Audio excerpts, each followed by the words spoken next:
Of India from टेड to territory means कि India Britishers ने इंडिया को अपनी कॉलोनी कैसे बनाया, मीन्स व्यापार से उन्होंने इंडिया को अपनी टेरिटरी कैसे बनाया, यानी इंडिया पे अपना राज कैसे स्थापित किया। इन 1707 the last powerful Mughal emperor, जो लास्ट पावरफुल मुगल एम्परर था वो था औरंगज़ेब, डाइड, वो मर गया। आफ्टर हिज डेथ, उसकी डेथ के बाद मैनी पावरफुल मुगल गवर्नर्स, सूबेदार और ज़मींदार बिगेन असर्टिंग देयर अथॉरिटी, वो अपना पावर दिखाने लगे, अपनी अथॉरिटी दिखाने लगे। They emerge several powerful regional kingdoms in different part of the India, there emerge means कि जो मुग़ल था, मुग़ल ने लगभग पूरी इंडिया पे अपना कब्ज़ा किया हुआ था औरंगज़ेब ने। तो उसके बाद जब वो औरंगज़ेब मर गया तो ये सूबेदार, गवर्नर और दूसरे जो पावरफुल लोग थे उन्होंने क्या किया, अपने छोटे छोटे किंगडम बना लिए। आप इसे अब ऐसे समझ सकते हैं जैसे पूरा एक इंडिया है, लेकिन इंडिया में अलग अलग स्टेट्स हैं, यूपी, महाराष्ट्र, गुजरात, तो ऐसे ही वो अलग अलग स्टेट्स में बट गया और सबका राजा अलग अलग था।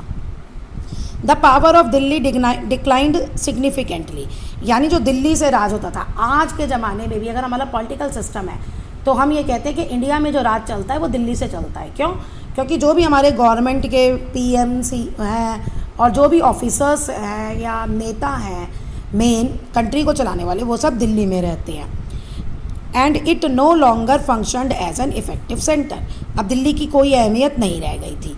On the political horizon of India, अब अगर देखें कि कौन राजा या कैसे, अ न्यू पावर एमर्ज्ड, एक नई power emerge I second half of the 18th century, 18th century के मिड में, सेकेंड हाफ में, यानी 1750s के बाद। देयर वर द ब्रिटिश, कौन थे वो?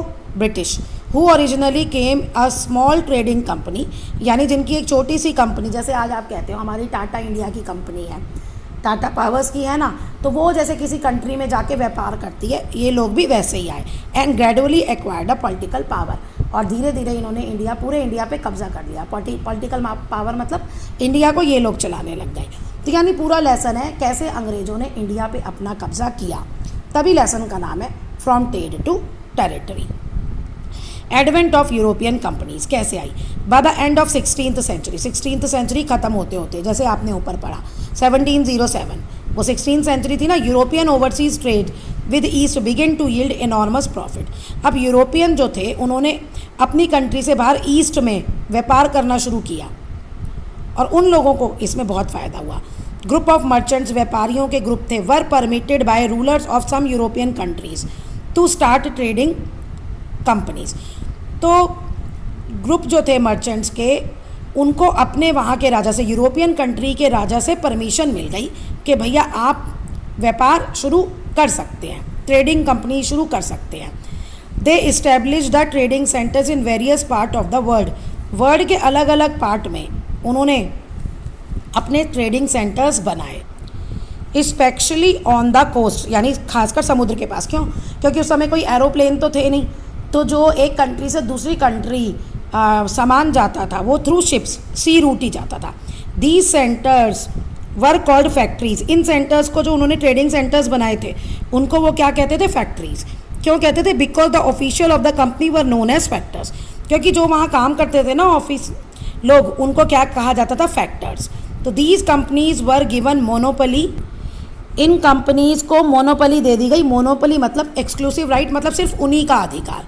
Of the trade with east, यानी ये कंपनी है, यही सिर्फ कंपनी ईस्ट के साथ व्यापार करेगी, ईस्ट में जो कंट्रीज़ है उनके साथ। This implies that no other merchant, इसका मतलब है कि कोई दूसरा merchant could participate in the, could not participate होना चाहिए, नो अदर मर्चेंट, हाँ कोई दूसरा मर्चेंट जो है वो ईस्टर्न ट्रेड में, व्यापार में पार्टिसिपेट नहीं करेगा, यानी वो ईस्ट की कंपनी के साथ कोई दूसरा मर्चेंट व्यापार नहीं कर सकता, जिसको ये राइट है वही कर सकता है।